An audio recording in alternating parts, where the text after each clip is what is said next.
To support the show, visit us at patreon.com/retroam. Get early access, bonus episodes, and access to our growing collection of premium podcasts, where we cover other JRPGs like Terranigma, Parasite Eve, and Star Ocean. Hey, Eric. Hey, Chris. Hey, we're on disc 2. Please insert it. Did you insert it? Did you notice that when you, on your save file for the remastered version, it actually says disc 2? You've stolen my first thing to say in my notes. Oh, well, do you want me to delete that? No. Okay, would you like to hear some hot sounds that Mark recorded? Don't delete that file either. Thanks. Play it.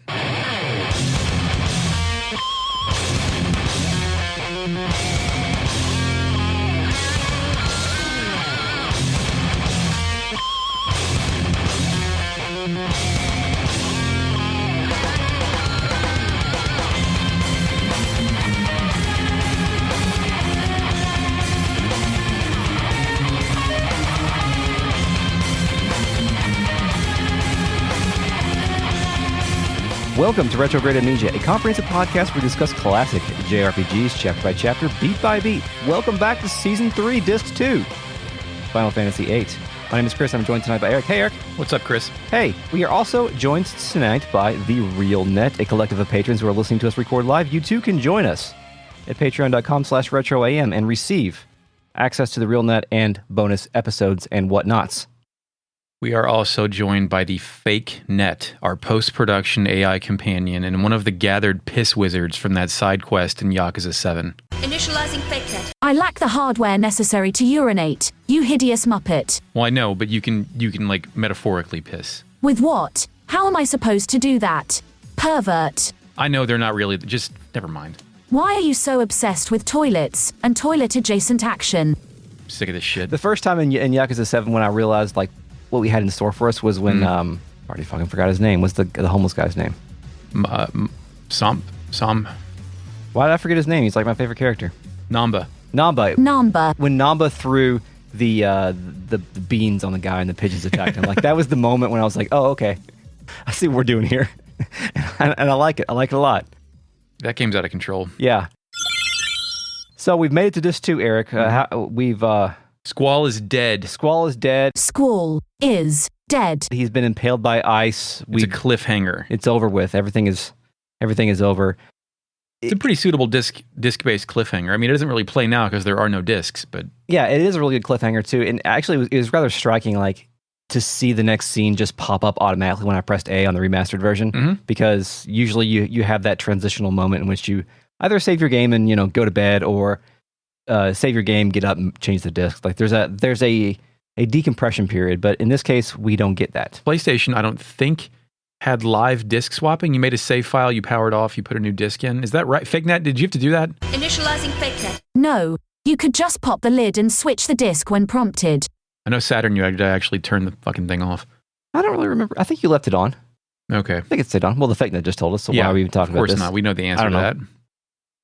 One thing I found kind of striking about Disc 1 in general was that we didn't really have, with the exception of the very beginning of the game, we had no like quiet moments. Like that was a pretty fast-paced Disc 1. Despite action set piece to action set piece to action set piece. It violates the Final Fantasy philosophy of like town dungeon boss. Yeah, but it was starting to gel with the then contemporary and also now trend of not losing the player. Like the Final Fantasy as the marquee banner series isn't the one to get wrapped up in minutia or dialogue or lore at, frequency. Yeah, that's true. That's really true. Like it wants to keep the action going. It is the blockbuster game, the crown jewel that just wants to impress the player and not lose their attention at all times. Yeah, and I think that probably holds especially true for something that is like when you're developing a Final Fantasy game, you know that there's going to be a marketing budget, and this is like a big deal. Post 7, yeah. Yeah. And I mean, and even like 7. I mean, 7 had some quiet moments in Disc 1, but 7 started off with, all that Midgar shit, and that was a pretty, furiously paced opening. But now we actually get a quiet moment because Squall's dead and we don't have to spend any more time with him, and so we're going to spend time with somebody else. It's time for Disc 2. We're here. We're in Winhill. Yeah, great, Eric. Thanks. Thank you. You like that? Yeah. It's great. We're Laguna. Mm-hmm. Fragments of Memories plays. Yes. We're in this cozy cottage room shot from the top down with an overhead camera. There's a quilted bed, a child's crib, a nice wooden chair by a flower-patterned table, and what appears to be a kotatsu near a children's piano. What's a kotatsu? It's that matte that you can like sit on in Japan only. Oh, okay. Only in Japan. I think I could be wrong about that. I knew what it was when I looked it up, but I could be wrong. I think it's that square thing that you sit on. Yeah. FakeNet, am I right? Initializing FakeNet. Not really. A kotatsu is a low, wooden table frame covered by a futon, or heavy blanket, upon which a tabletop sits. Underneath is a heat source, formerly a charcoal brazier but now electric, often built into the table itself. Anyway, Chris, this is a child's piano for a child, and Laguna is sleeping in this room. Whose piano is this? It's a little girl's piano, right? Yeah. Probably. Who lives here? Oh, I don't know. I mean, at this point in time, I have no idea. My first kind of idea of what was going on was like Laguna has retired. Yes. And he's gone. Because the last time we saw Laguna, he was falling off a cliff. Yes, violently. Yes. So Laguna is dead. Laguna is dead too. He's also not wearing any of the gear we've seen him wear. He's wearing a blue vest over a white shirt with brown pants. I wonder how much time has passed since he fell off that cliff. Yeah, he's no longer wearing his GDF fit, his blue soldier fit. Laguna's here by himself for a moment, but then a tiny human girl in a blue gown runs in and yells, "Uncle Laguna!" Yeah, it's weird to see little people in this game. And also uncle, so it's not his kid. yeah, exactly. Not his kid, and uncle doesn't always mean blood relative or anything of that nature. So Yeah. we don't have any assumptions here. Also, interesting to see the term Uncle Laguna after our patreon.com/retroam Dissidia episode, where Laguna used the phrase Uncle Laguna when he was talking to, I think, the Onion Knight child or some child soldier. Yeah. And child soldier, of course, in that game. So I was kind of tickled by that because I hadn't seen that this until after we recorded the Dissidia thing. The child also has some kind of speech affect. Well, she says you, but she spells U-Y with 3 O's. Yeah, they're doing the thing. They're doing the little kid thing. The little kid speech thing. Baby talk. Yeah. Laguna seems surprised at the information that there's someone here to see him. He says, me? What does this person look like? And the girl tells Laguna he's wearing funny clothes and that this person is talking to Raine now. Yes, Raine. Raine from Mortal Kombat Ultimate. Raine. Ultimate Mortal Kombat 4. Raine debuted in the attract mode of Ultimate Mortal Kombat 3 for arcade, then was in the Genesis, Super Nintendo, and MK Trilogy versions when it came home. I forgot that you were a Mortal Kombat guy. Only up to Trilogy. You would know that. Okay, Yeah. cool. Raine wins. Laguna asks if they're at the pub, and the girl confirms this, saying that's why she came over to get Unky Laguna. Yes, and suddenly her name is captioned in the dialogue box. Her name is Elle. Elle from Terranigma.com. Elle McPherson. Yes. She asks, am I a good girl? Laguna, for some reason, tells Elle she's not a good girl. Yeah. Fucking Uncle Laguna, what are you doing? Because it's dangerous out there by yourself. What if a monster comes to attack you? This may be a weird thing to say to a child. Like, I probably wouldn't say I this to said my it to your child. children yesterday. I don't know what... Well, yeah, it's true. In Final Fantasy, it's an acceptable thing because there are monsters that are just walking around. And as we're going to find out, there are monsters walking around this entire town. So it makes sense in context. But she's like, it's only next door, it's fine. And Laguna doubles down on it being dangerous out there. He then takes a knee and says, and since you're such a cute little girl, the monsters will especially be after you. They'll catch you, and then they'll suck all your blood out. If anything should happen, Uncle Laguna's going to cry. Jesus. Chris, is it okay to lie to children like this? Yes and no. You can lie to a child, but I don't think that you should set expectations of things that won't happen. And especially when it's mortal peril. I mean, there are bite bugs in this town, and they probably suck blood, right? That's what I was thinking, Yeah. because my next question is he lying? Yes. Will they actually suck her blood out? The monsters prefer the fresh young blood, like Peter Thiel. Yes, that's very true. Laguna is also sort of confirming this could be a lie, but he is confirming the plight of all monsters in Final Fantasy is just to abduct little girls, right? Is that why they're here? Is that the point? It's the great fear. Yes. Elle tells him it'll be okay. She can just call Uncle Laguna, who will come rescue her. She then runs off at the speed of light. Laguna then calls out her full name. Ellone? Is that how we're saying that? E-L-L-O-N-E? Ellone. Ellone. FakeNet, how do you say Ellone? Initializing FakeNet. Ellone. It's Ellone. And lying to children is fine as long as you lure them to your candy house in the woods and eat them when they get there. Chris, why does the kid run so fast? Is it because she's used to outrunning monsters? Ah, yes. Actually, it's because that Final Fantasy VIII has no not velocity. What's the term I'm looking for? Like walk to run analog control? Yeah, but thank she you. goes even faster than you could. Like she runs faster than a normal adult. I just think it's like that wiry kid representation thing. Yeah, it's good.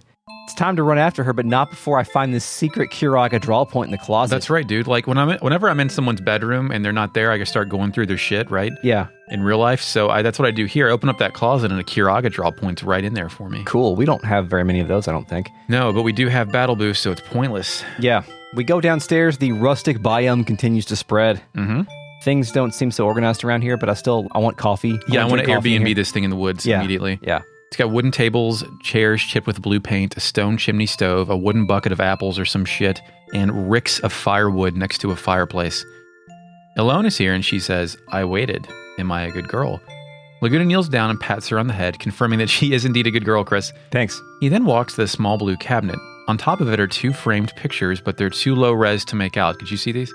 No, I couldn't, but I'm going to make the assumption that they are Ellone's dead parents. Digitized? Yes. And he tells the dead spirits of Ellone's parents that Ellone has been a good girl today. Yeah. And then he looks over at Ellone and is like, right? Yeah. She confirms, runs off, and I have control. Mm-hmm.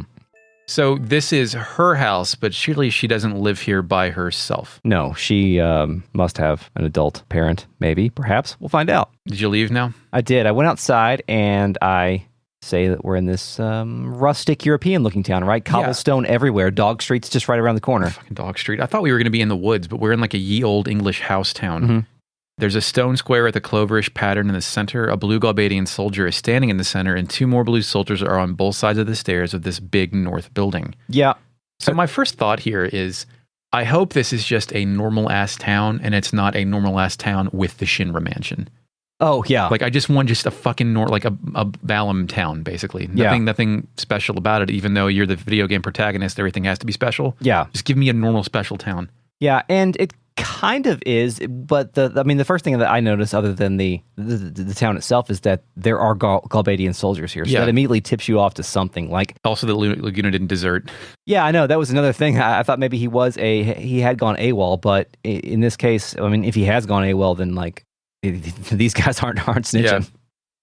I try and speak to a Galbadian soldier, and he asks Laguna if he thinks Esther soldiers are really coming.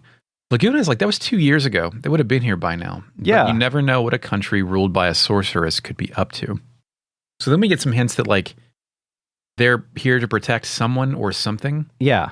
They only care about the Eshtar soldiers. They say, fuck the monsters. Yeah, and at some point when you ask for help and they're like, no. I'm like, fuck you, I'm not man. doing Little girls eat monsters. We have to kill them. What the hell? Why else do I have this machine gun? I approach the 2 other girls and the man with the machine gun plays because there's random battles out here. Yeah, that took me by surprise. I didn't quite get one yet, but I was like, oh, okay, that's what we're doing here. There literally are monsters here. One of the guards, actually, you talk to him and he's like, perhaps it's time you come back to the army, Laguna. What are you doing? But Laguna no-sells that, offering no response. Mm-hmm. There's a soldier chilling down there in the bottom right-hand corner. Yeah, I didn't find him till later. I spoke with him. He's overlooking some railing near some stairs that go down to, like, it seems like a dock or a boat or something. I didn't go down there quite yet. But the soldier says that he's been there for 2 years, and boy, is it boring. Laguna says that it's a heck of a lot better than what Eshtar soldiers do. They kidnap little girls, you know. The soldier says that he thinks that they are looking for a successor to sorceress Adele, the ruler of Eshtar. So that's a new one, right? Yeah, I think so. I think we could have heard about her and maybe some of the lore and stuff, but the fact that they're looking for a successor is weird. Like, what does that mean? Like, the succession of witches is not political, I don't think. The succession of witches is like, you're born into a host it. body, maybe? Yeah. Like someone with a high midichlorian count could be a Jedi. I think it is kind of like a Jedi situation, except for Well, Chris, as long as they're looking for kids for the right reasons and not the wrong reasons. Yeah. He notes that if they come back here again, he's sure that it'll be for Ellone this time. Shit, dude. Yeah, the last kid. Yeah, the kid that is here. Either they are going to steal Ellone and imbue her with the succession of witch powers, or she is some sort of chosen one or has sorceress powers. Possibly naturally. defeat the sorceresses. Yes, with her good sorceress powers. I guess. And her fast speed. Laguna says that if they come for her, they're going to have to go through him because he's the man with the machine gun. Yep, he says that exactly. Yes. And then you can go down the stairs. There's a draw point down there. I stocked 10 dispels from there because I did not max them out when I was fighting Adia earlier. I'm sure you did though, right? Of course. Mm-hmm. Although I've stopped doing that recently. Yes. Then you go to the pub? I did. That's when I said, what the fuck, a battle? Yeah. Because I got a battle on the way there. But it does make sense that there are battles here because once you get to the front door of the pub, Laguna looks back at Ellone, who's still standing in front of her house, and tells her that it's now's her chance to run. So he's cleared the way of bite bugs and caterpillars. Big and malaria problem out there. Yeah, of course. So then we enter the pub. It's definitely a pub. Yeah, rustic pub. 3 circular wooden tables, each with a candlelight centerpiece. The wooden bar is backed by 3 shelves of fine spirits. There appears to be a refrigerator back there, so I guess they have electricity. Light from the mosaic stained glass overlooks the taps on the right and illuminates the whole damn room. Yep. A woman in a white sweater with jeans and a yellow headband, identified as Raine, tells Ellone she made it and then tells her to go to her room and play. I love when children live at bars. Yeah, me too. You say jeans, I say mom jeans.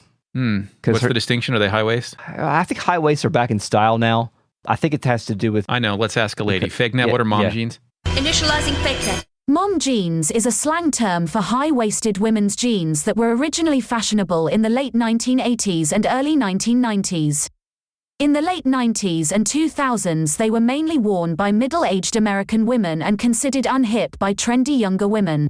Mom jeans are like what the Supreme Court says porn is. Like, you know it when you see it. Oh, I see. Yeah. Yeah. Yeah. It's like, what kind of mom jean porn are you into, dude? Ellone tells Laguna she got in trouble. Laguna tells her, that's because you broke your promise. Too bad. Raine then yells at Laguna to use proper English when speaking to Ellone. Chris, as a parent, what's your policy on using baby talk with small and medium children? You do it up to like 15, maybe 2 or so. Yeah. Because at first you're just trying to get them to hear you and to repeat you and stuff like that. So it doesn't matter what you tell them to say. This is what the scientists say, I think, right? Of course, right. The scientists. But at this point in time, I just talk to my kids like they're people. So Ellone's got to be, what, 6 here? Yeah, and it's always hard to judge the age of a child because, like, children in these games, especially at least the ones that we've covered, all have one sprite. They all have one sprite, but also they never actually talk like children. They behave in a way that doesn't seem natural, but close enough, right? This one's not too bad. So after he gets yelled at, Laguna thinks to himself, "I got in trouble," which is hilarious. Yeah, they have a little giggle about it. I think in this case he was whispering that too. Oh, to her, maybe. Yeah. I think the distinction Raine yelled is, at him. Yeah, I think the distinction between thoughts and whispering, which is very confusing, but if the dialogue box is still a solid gray, it's whispering with parentheses. Yeah, it's whispering, it's but translucent. It's translucent. It's translucent. It's an inner thought. Gotcha. It's not clear, but that's the way I'm reading it. Ellone replies, "Too bad," and I love the rapport between these two. They both giggle to each other. Yeah, they do.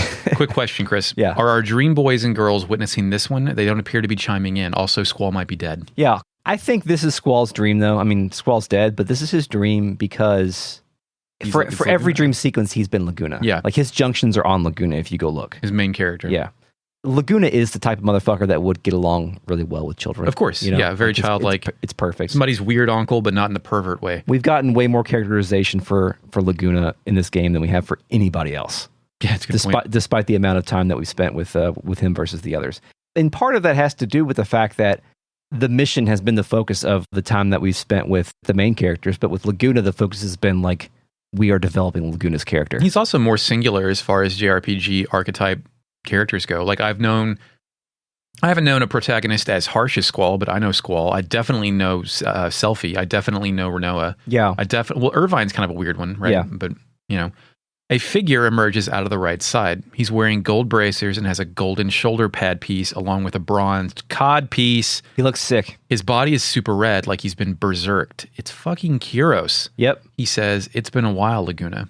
Yeah, Laguna is very happy to see him. Yeah, he waves his hands in the air. Laguna tells Ellone that this guy is Uncle Laguna's friend. He dresses funny. Yeah, she rushes over to greet him and then stops to look over for Laguna's approval, suggesting she's learned not to approach strangers. Yeah, but he's not a bad guy, he says.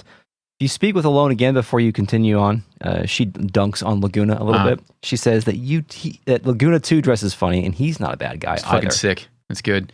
So your dumbass jacket. Actually, Laguna looks cool to me. Yeah, I don't know. I kind of want his outfit. Yeah. To be honest with you, we'll both cosplay as this version of Laguna. Yeah. During this whole time, Raine's behind the bar doing the classic bartender idle action of washing glasses with a towel and shit. Oh, yeah, or wiping the bar off in the same spot, but also kind of watching what's going on. Eavesdropping. Yeah. I talked to Kiros and he says, "You seem well." Laguna's like, "Yeah, man, you too." And then fades to black. It cuts to a shot of the bar from the left side, facing the taps and revealing its 3 stained glass windows. I hope this is an old church because I love when old churches are converted to other shit that isn't a church. Yeah, me too. Also, I love stained glass windows. I want stained glass windows to be in all pubs. What about all basements? Patreon tier, reward tier, podcast studio, stained glass windows of Laguna when? If somebody can draw like a stained glass window version of Laguna, like just as a piece of art, You won't knock out your window, but you'll hold it up and display it, right? we will commission that art. Okay, great. I mean, if you make stained glass, then I'll fucking that's an idea too. But All right. I feel like that's a long shot. My other note here was we need more stained glass windows that don't have anything to do with God. Yeah, I agree. Yes, we will kill God. Kill our stained glass god. Yes. Laguna's hand is covering his mouth in the thinking pose. He says, how long has it been? You know, our grand escape from Sentra. And Sentra was the gravel pit from the Wu-Tang video they were in last time. Yeah, of course. Kiros corrects him and says that one would usually call that being chased out. Yeah. Which is a more accurate description of what we saw happen there. Then Raine gets in on this shit and says, I thought so, which Yeah. suggests Laguna has been lying to her about this shit for a few years. Yes. But she knows. The full statement that Raine wanted to say probably was, I thought that you were full of shit. Yeah. Kiro speculates it's been about a year or so. Laguna replies, I was bedridden for over 6 months. It seemed like every bone in my body was in pieces. So that's definitely seemed like he was sore and he didn't have multiple acute fractures, right? Like, does Kiraga fix broken bones? That's a good question. Or does anybody here know Kiraga? I just always assume Kiraga spells are more fatigue relievers than actual healing, like they fix bruises, but they can't fix compound fractures. Yeah, that makes sense. Yeah. There's diminishing returns with Kiraga. Yeah. Raine tells Kiros that she nursed Laguna back to health. Kiros thanks her for taking good care of Laguna, then says he was able to recover in about a month or so. Ever since then, I've been searching for you. Laguna's like, why? Which is a pretty dumb question. Weren't you all a posse?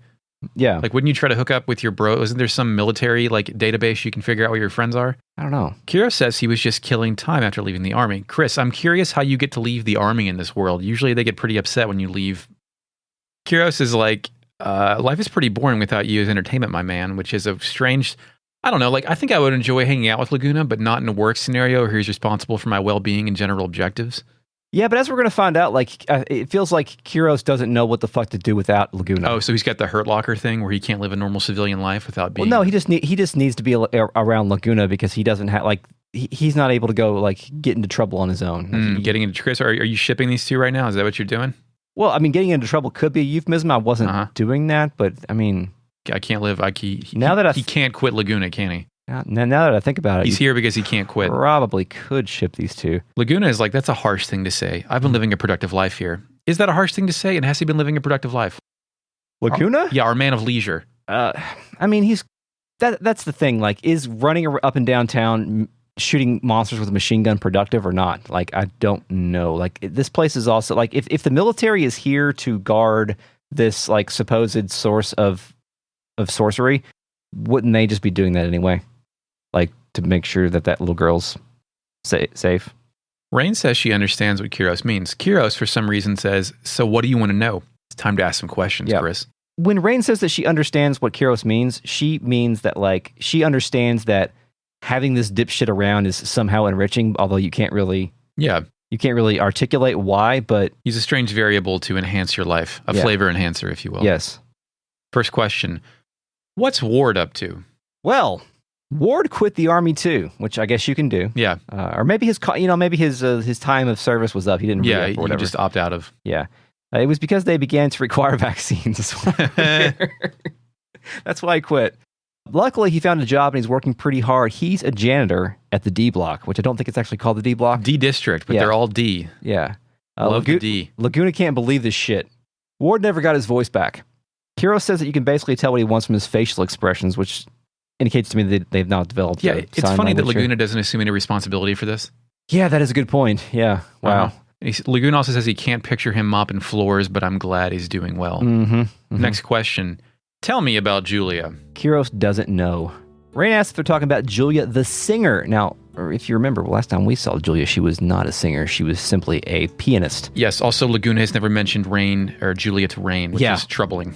Yeah, also very troubling. Kiros tells Laguna's new girlfriend about how Laguna used to always get boners in the nightclub. Yes, he really admired her. Yes, Laguna is a bit embarrassed, obviously. Fuck up, man. Yeah. The conversation continues, and we learn that Julia is now a well-known singer. Raine didn't even know that Julia used to play nightclubs. Yeah, right. She says the first song that she released was, quote, Eyes on Me, which is the name of the song in the soundtrack in this video game. Of course, it's also what Laguna was doing to her. Yes, she had his eyes on. Yeah, and the melody from that song is in a lot of the themes that, especially that are playing during scenes between Laguna and Julia and scenes between Squall and Rinoa. It's weird. Don't know what that means. This takes Laguna by surprise, and he stutters and asks how the song goes. Raine's like, you don't know the song? Laguna complains that she never let him hear it. She didn't think he listened to music. The song's about being in love. I really like it, she says. Yep. Kiros comes with a dagger next. Yeah, fuck, this hurt me. Kiros says Julia recently got married. Shit. To a man named Fury. Fuck. Fury Caraway. Julia is Rinoa's mother. What? We're dropping bombs here, Chris. Yeah, lots going on. Well, Rinoa is Julia's daughter, but her last name is Hartley, right? It's not Caraway. That's true. So we don't necessarily know that yet. Did she say Fury? Did she actually No. say? Oh, I was going to say. That was editorialized. Raine said that she read in a magazine that her true love went off to war and never came back again. I just picture like Laguna coughing into his beer. Yeah, General Caraway slid in the DMs while the guy was gone and fell in love with... Comforted her while she was down. Yeah. Kiros notes that she didn't wait for the soldier to come back, which... Does Kiros know what's going on here? Come on, dude. He has to, right? He saw his boy go up to the hotel room with her after staring at her for months. Yeah. Laguna's like, so what? Who cares? As long as she's happy, right? That's all that matters. Chris, is this a defense mechanism, or is Laguna earnest, or is my guy devastated? Is he happy for her, or is he devastated? He clearly gives a shit about all this because I do believe that Laguna knows exactly what's going on, despite, he's daft, but he knows what's going on here, and he's using that as a guard, as a defense mechanism to get this shit over with. Laguna turns his back on the bar and crouches down. I wonder if he's throwing up, but then he says, ain't that right, Elle? Yep. Elle then off screen says, right. Uncle Laguna and Raine are, and then Laguna screams, he gets back up and says, okay, enough talk about this. Yeah, good dialogue box stuff going on here. So, do you think Laguna and Raine are in like one of those friendly male-female relationships where they have a constant will they, won't they tension while the audience at home keeps guessing? Or do you think they're in a relationship and they're trying to make Elle not aware of it? Yeah, I think they call that the Ross and Rachel. Yes, yeah, precisely. Yeah. I never watched Friends, but I understand that reference. Yeah. Next question from Kiros. Where am I? That's a weird question. Yeah, is this Squall's thought? Or the dreamer's thought? And you just put that in, but yeah, so Squall can learn, maybe? Or so we the audience can. I don't know. I think it was in parentheses, wasn't it? I don't know. I think it was, and so I was assuming that was Squall or whoever our remote viewer is here. And Laguna just starts talking about how he thinks faeries are here. Yeah, Kiros counters with faeries, and then he says, "Yeah, I guess so." Then Laguna says, "Then our work today should be a cinch." Chris, you know what the faeries are? No. It's our dream boys. Oh. You can sense their presence, the faeries. Laguna's the only person who can notice them. Can Kiros also notice them? Excellent question. I'm not sure. Because he is, like, he comes combined with, or he comes preloaded with, I think, whatever was left on Irvine in your last battle. Yeah. So, I guess Irvine is the other dreamer. It's tough to say because Kiros doesn't seem like someone who would acknowledge the faeries, whereas you can totally buy a guy like Laguna talking about the faeries. Yeah, that's true. Yeah. About how they influence him. Yeah. It's really just him having the willies. Mm-hmm. Quick question. Has Rinoa ever been part of the dream world? I don't think so. No. Okay. No, because they had to explain it to her in the forest, right? Yeah. If all these things happen simultaneously, I think Irvine, even though Irvine, at the point of the game, Irvine hasn't said anything about it, but I think Irvine is dreaming of Kiros. Yeah. Also, I picture Irvine's brain being the size of a peanut and him not really having any internal monologue about any of this shit happening. He hasn't been with them during one of these situations. And then obviously we'll find out later that Zell is dreaming of Ward at this point in time. Yeah. Kiros then says, I'm looking forward to battles. None of this answers the question, where am I? But it does imply that he loves battles, Chris. Yes, of course he does. Eventually I tell him we have to talk later and it's time to do some work. Kiros dresses like a guy who loves battles. Yeah, dude. He wears his combat gear everywhere. Laguna asks Kiros what his plan is, and he says, you're going to stick around here for a bit, right? And Kiros asks if that would be okay. And I feel like I'm losing my mind. Characters are talking, but no one is having a conversation. Raine interrupts, you work for what you eat. If that's fine with you, you're more than welcome. Then it fades to black. We return to that side profile shot of the pub. Yeah. Ellone comes and tells me to come back soon. Kiros is now my party, victory music. Raine tells us to have fun at work. I'll have lunch ready when you get back. Instead of going to work, I go upstairs. The cozy continues. There's a green couch surrounded by 2 green and white striped chairs. Patterned skylights illuminate the whole room. Giant plants are all over the place, bro. There's a mantle with expensive plates and a wooden vanity and a wooden bookcase. There's also a fishbowl with 2 goldfish, animated gifting. There are only 2 beds, which means we can never stay here. Chris, do you have an expensive plate showcase in your home? Expensive plate? Yeah, like a cabinet for your fine china to showcase your expensive plates. Oh, no, I've got some amiibos on a shelf. That's tight, me too. Chris, have millennials killed the expensive plate cabinet industry? Well, You know what I'm talking about, right? Did you grow up with one of those? yeah. Me too, right? Yeah, the fine china stuff, right? Of course, yeah. You put it on display for when your valued guests come over, and then they can watch you extract it from the I glass don't know. case. I do think people Serve them still have pizza dinner rolls. parties, but they're more of a relaxed thing. Uh-huh. You know? I do not require fine china. No, I don't. Yeah, I think that industry has been replaced with collectibles. Yeah, right. Look at my Funkos. Fucking, I want that Camille beat-on figure. Chris, where the fuck does Laguna work? He works here in town. So he kills monsters? Yes. Chris, is Laguna a witcher? Yes. He uses magic, right? I mean, I think in order to be a Witcher, you have to go through the trials or whatever and drink the potions and not die. Well, he's drank several potions and he's not dead. Good point. He only has 1 sword or gun. Yeah. I don't know. And canonically, like, Witchers don't have to have white hair. That's just something they did in the video games. So, yeah, sure. Central Square, we can't go into the big building at the north end. Kiros stops Laguna and says he has a question. What exactly do you do here? Yeah. And Laguna's answer is somewhat informative, I think. He says, it's like this. All the working men in this town went off to war.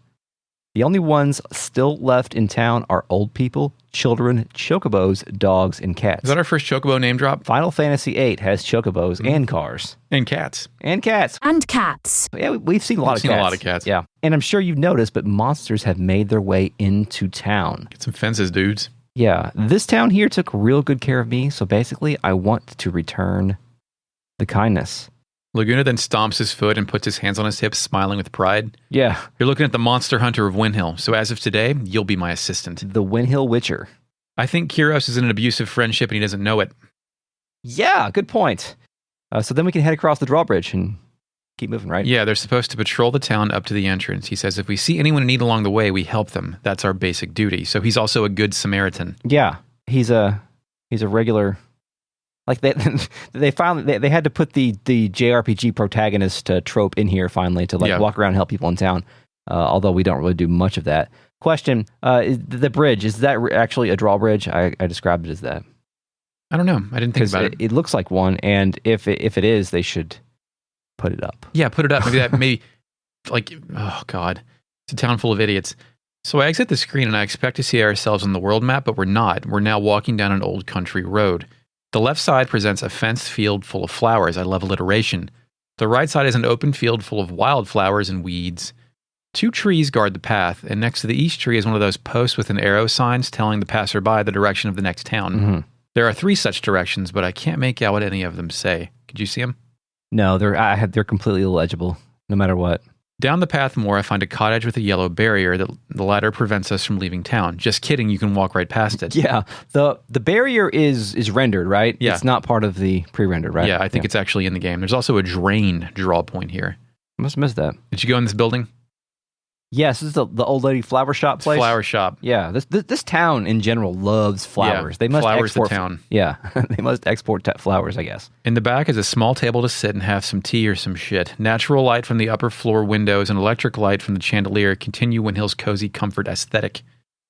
An older lady with glasses is here. She has a crimson and gold patterned shirt. I speak to her and she tells Laguna it's been quite some time now since he recovered from his injuries. So I guess if you weren't paying attention earlier, they double down like, yeah, he was fucked up. Yeah. Laguna tells her it's thanks to everyone in this town.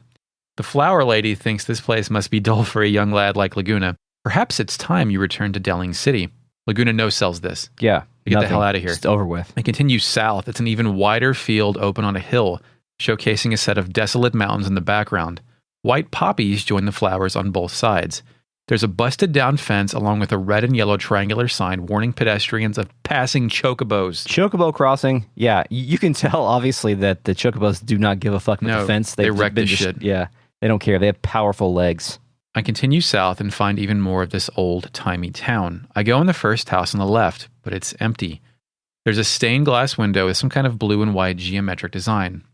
There's a table with 3 chairs in the middle and a sink on the left side. On top of the refrigerator is a rack of plates.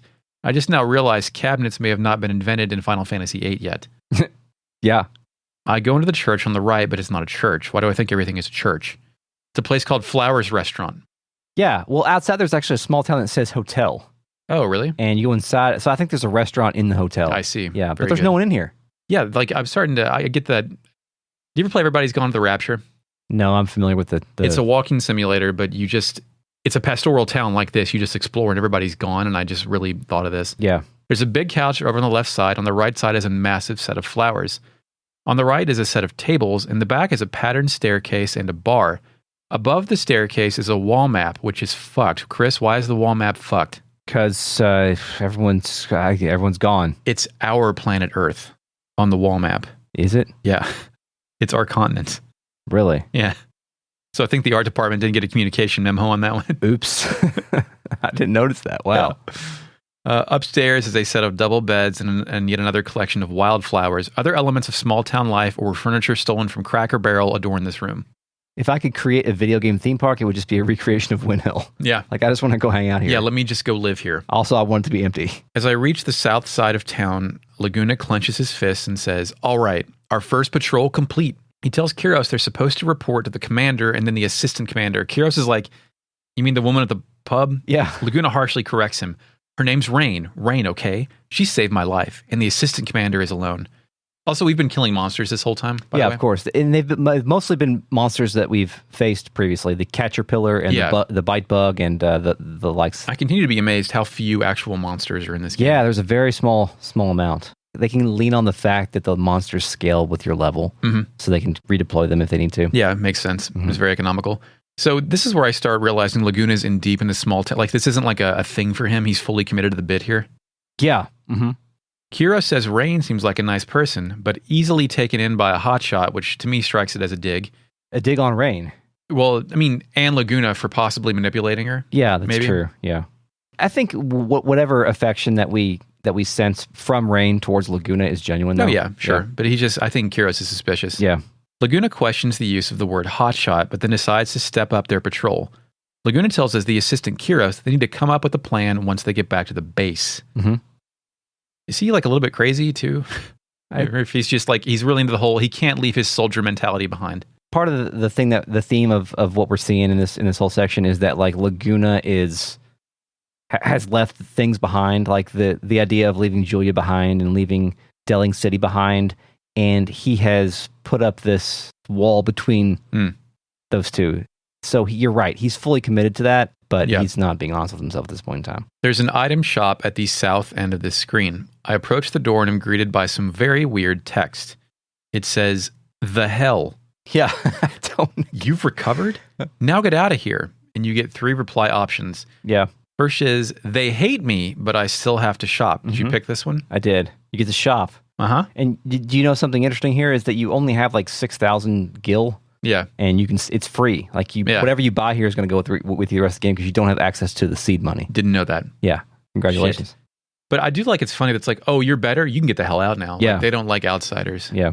Next prompt is, "They hate me, but I try to converse." Did you do this one? Yeah, they ask whoever this is, the shopkeeper, I guess, they ask how Raine is doing. Laguna says she's doing fine, and the item shop person says, well, she'd be doing even better if Laguna was gone. Deeply mistrusts. Yeah. Third and final option, "They hate me. Guess I'll head back."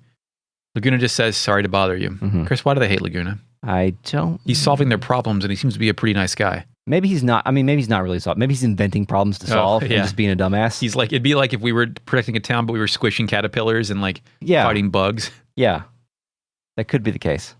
I then say, "We can't leave this screen. What the hell?" I try to go right as I go back up, and Laguna says, "I always take this way back from my first patrol. The video game will not let me go right, and I must not defy fate." Kiros asks if the faeries did this. Laguna replies, "Maybe." Oh, I didn't even see another exit. I just went straight back up. On the way back, we cross the Chocobo crossing. Kiros asks Laguna if he goes on this patrol thing every day. Laguna turns around incensed at the use of the word thing. Yeah. I hate when people call my podcast a thing. Yeah. Are you and Chris still doing that, that thing in the basement? Yes. This thing that I work very hard on? Yes. Asshole. Kiros then asks Laguna if he has heard of timber maniacs. He's had a talk with the chief editor, and he would be interested in any articles related to world travels. Laguna does his big hand swipe gesture and says, "That's great."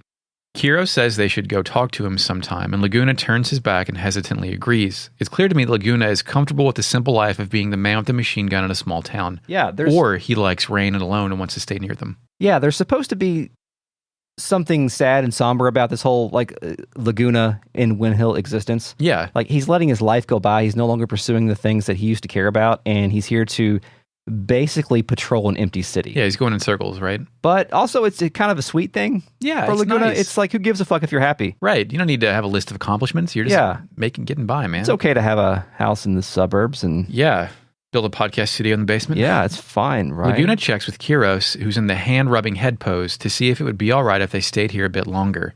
Kiros assumes Laguna needs time to get more material, for his pieces that he's obviously going to crank out for this. Yeah. Because he tried to lure him out with the whole Timber Maniacs thing, right? Yeah. But then he says, "This seems like a really nice town. You're going to write about this place first, aren't you?" Kiros, you're giving Laguna all the rope he needs. Yep. But Laguna rebukes the deal. He says, "No way. Can't make this place famous. Too much publicity and you get all those tourists and stuff." Is he hiding the fact that he knows that Ellone is maybe some sort of special magic girl and he doesn't want to call absolutely. He doesn't want to put Winhill on the map, despite the fact it's one of 2 towns on this continent on our map. Yeah. Well, limitations, Eric. Kiros sees through this, telling Laguna he's afraid someone might come and take Raine away. "Laguna, you've changed, man." No, he hasn't. No, good point. He hasn't. He's always been this fucking guy, Kiros. But I mean, this could be interesting because Laguna and Raine, from what has been presented, seem to have a very business-like relationship. Laguna sees himself as the only man in town and her only option. He's possessive of her, and I don't think it's healthy unless he makes his feelings known. Yeah. This is, now that I think about it, this is the relationship of Ted Danson and Kirstie Alley's character in Cheers. You're talking about Cheers again? That's what we're going to do? We're talking about Cheers? Have I talked about Cheers before? I think so, yeah. I think you made a Cheers reference, and I asked why in the world I would have listened to Cheers. Go ahead, Chris. Woody Harrelson. I'm familiar with Cheers. The guy who did the voice in Toy Story of the pig. Norm, who's 33, whatever. Yeah. I don't know. That's my point. Thanks. Laguna avoids all further conversation by turning around and claiming that he sees a monster. He auto rushes off the next screen. So I head back and go right. It's a cliffside. Did you get to this? It's a cliffside path with a safety fence, but it's busted out in the curve. There's an old pickup truck smashed into a barricade blocking the path, but you appear to be able to walk down this mudslide through the busted fence. Yeah, it loops around to a boat, right?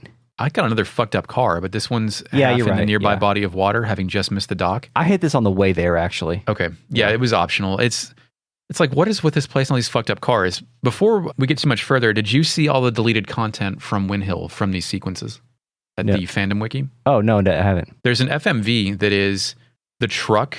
There's this truck that we never see going along a country road, and it's clear there's supposed to be 2 polygon models in it talking, but it never happens. Mm-hmm. Then there's also a pre-rendered background that's the backside of the house Laguna woke up in, and there is a green pickup truck in it that's his truck that he goes out and patrols in. And if you look at that art that the game intros itself in, Laguna is a CG render leaned up next to that truck. So there's some extra truck. Part of this was going to be to go out and do some monster missions, probably. I think so, right? probably. And it was maybe either cut down or it wasn't used. I'm always probably curious would have about appreciated that stuff that got far enough to where there was art commissioned for it before they cut it. Yeah. So if you go left, you come back out in the part of town Laguna said he can't go back to. So fate defied. Yeah. I go back into the pub. It's empty. I walk upstairs. Raine is arranging books on a shelf. Ellone's here too. Kiros is surprised for some reason. Laguna says they're having girl talk and we need to come back later. Kiros shakes his head and then says, "Something inside me is telling me to listen." Chris? Is that the person who is literally inside him? The faeries? Oh, good question. Could be the fairies, or could be just be Kiros as an asshole. Mm-hmm. Yeah, I think it probably is the fairies, though, right? Well, because the fairies want to know, what's the relationship of these people to us? Right. Motherfucking shit. Out of nowhere, Ellone says, "Raine, aren't you gonna marry Uncle Laguna?" Yeah, and her response burns. A guy like that? Question mark. He was carried in here crying like a baby, and I was the one who had to take care of him. So it was a moral obligation. Yes, his crude way of speaking. I don't know if his aspirations as a journalist are true. Every time I try to have a serious conversation, he avoids it. I can't stand his snoring, and he talks in his sleep. So Final Fantasy VIII cascaded all those text boxes one after the other. Like she's unloading on the 6-year-old. Yeah, this is another watershed moment in dialogue box technology. Yes, of course. She has so much to say that she keeps rambling and like it overflow. The dialogue boxes seem to overflow and keep cascading. Yeah. It's great.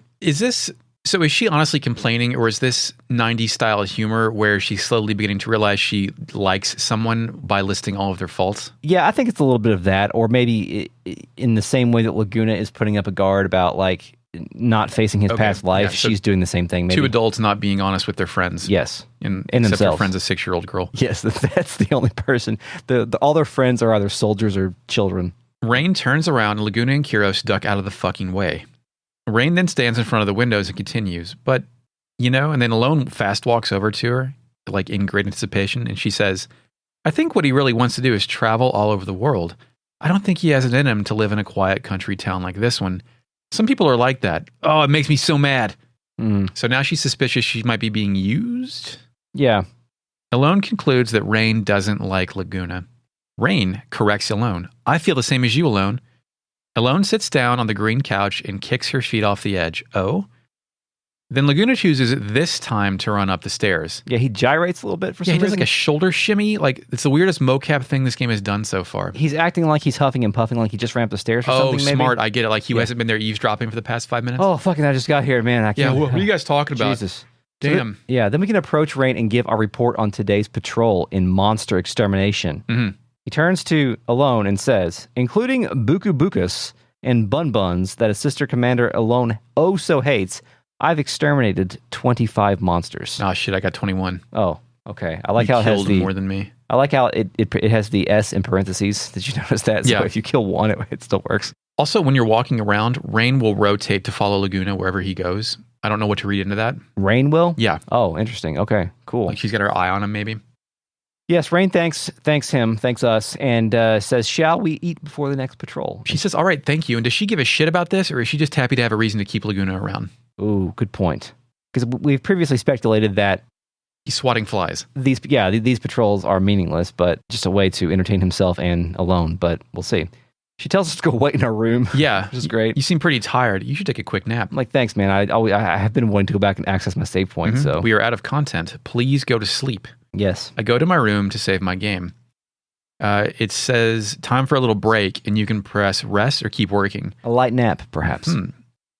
Laguna suggests resting up a bit, and Kiros is like, what's the matter? The music fades, and Laguna says, I get scared sometimes, scared of waking up somewhere else, scared of not seeing Ellone.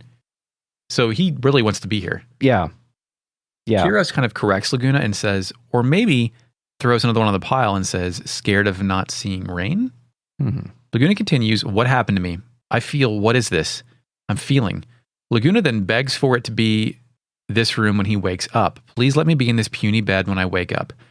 Kiros is like, my dude, you've changed. Yeah. So is Laguna passing out and waking up somewhere else? Like, my first thought is that's an alcoholism reference or like a drug reference where people just wake up in strange places. Or is he really like, he fell off the cliff and woke up here and he's worried that this is all a dream and he'll wake up somewhere else? Either that or Laguna is also experiencing some sort of... retrograde amnesia? Maybe some retrograde amnesia. Or maybe Laguna is also experiencing some like dream world shifting stuff. Like, is he also living with Squall at times? Maybe? Right. Or is he teleporting back 20 years to somebody else? Yeah.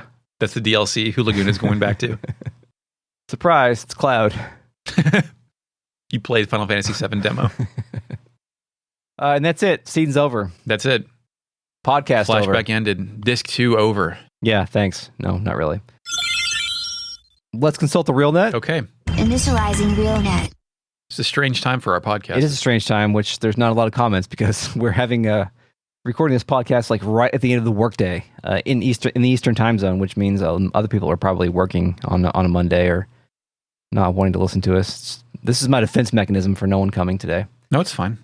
I will read this from earlier. This was posted in the RealNet earlier. Panda Pajamas 17 says, "Can we get some Moomba squeaks? They're so adorable."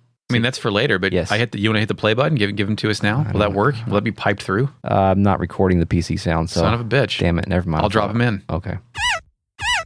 Cal L says that the PS1 could do the disc swap thing powered up. Okay. I So, see. Yeah. It must be Saturn then that just defaults back to the BIOS screen when you pop the lid. Cal L also says maybe they need to search for the new Sorceress Avatar style. Good Avatar, to be clear. Not Avatar, James Cameron's Avatar. Oh, well, I have no memory of the former and have not seen the latter. Okay. So.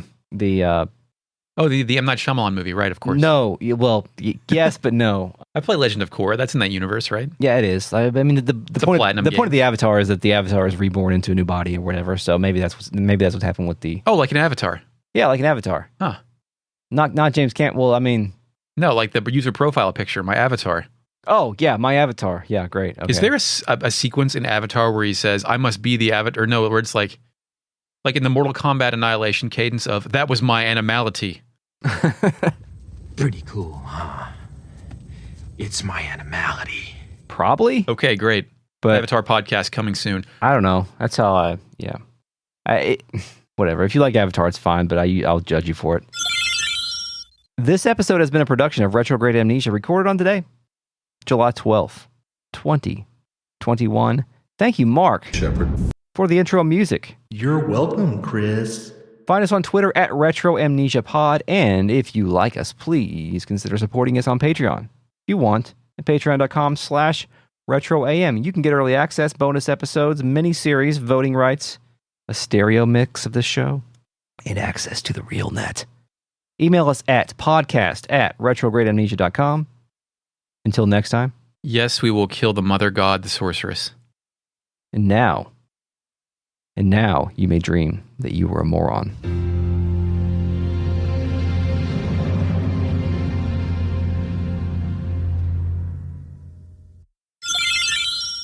So, content question. I just realized that the seed tests to increase your pay are on the tutorial menu. You can do them whenever you want. Yeah, I keep failing the first one. There's one question I keep getting wrong. Oh, fuck, I'm cheating, dude. I'm not. Come on. Huh? I'm cheating. Of course Well, I'm cheating. Yeah, but sometimes when I play the game, I don't I put my phone far away, so I don't I see. get Distraction. distracted. Yeah. I'm also using a laptop when I play the game, which is connected to the internet. Anyway, Yeah, me too. do you want to cover all of these? So I finished Resident Evil Village, Mm-hmm. and after you beat that, you get like some behind the scenes making of videos. And I haven't seen anyone talk about any of these. So I was like, oh, cool. I like behind the scenes shit. Let me click on one. They're fucking Japanese and there's no subtitles. That's annoying. I thought it was like a joke. I was like, I hit every button. There's no option. Like, I want to know about how levels were designed. Pieces of shit from the garbage. Never mind. I was going to make a My Hero Academia reference. It's like Recovery Girl. Okay, carry on. I know, it reminds me of the Thomas Massey tweet from like last week or something, where I don't check in on Massey. What's he been doing? He said something dumb again. He said that he had talked to a lot of people in the army or in the military that said that they were going to quit the military if they were required to get a vaccine. Oh, fuck yeah. Great. And multiple people said that, told him that that is called going AWOL, and you will be arrested for that. Dumb, wet-haired boy. All over my whole basement. It's driving me fucking crazy. Why? I can't deal with this shit. How did they get down here? I don't know. We can't get rid of them. I kill 100 of these things a day. We have traps and shit. I can't fucking deal with Do it. they come? They probably came with me, man. I'm No, sorry. no, there was one down here earlier, and I was like, I do smell bad. But No, they're just there. okay. Every summer we have this problem. Save me. Where do they come? Fucking burn my condo down. Then rain. You may dream that you were an idiot. Is it idiot or moron? Moron.